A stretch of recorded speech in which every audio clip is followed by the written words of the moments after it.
প্রধানমন্ত্রী মহোদয়, আমাদের ইন্টারনেটের গতি স্বাভাবিক হবে কবে? ইন্টারনেটের গতি আমরা কিন্তু কোনো রেস্ট্রিকশন রাখিনি। আমরা বিটিআরসি, আমাদের যে বাংলাদেশ টেলিকম রেগুলেটরি কমিশন, আমাদের দিক থেকে সম্পূর্ণভাবে আমরা এটা অবাধ এবং ছেড়ে দেওয়া হয়েছে। কোথাও কোনো বাধা নাই, কোনো রেস্ট্রিকশন নাই, কোনো গাইডলাইন নাই।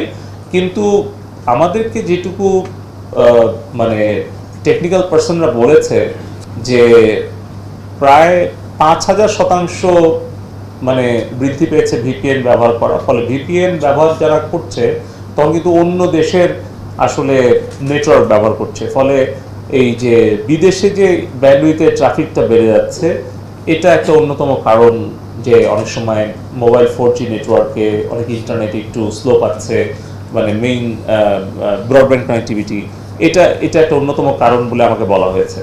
ভিপিএন ব্যবহার করা মানেই হচ্ছে এটা ঝুঁকির মধ্যে পড়া।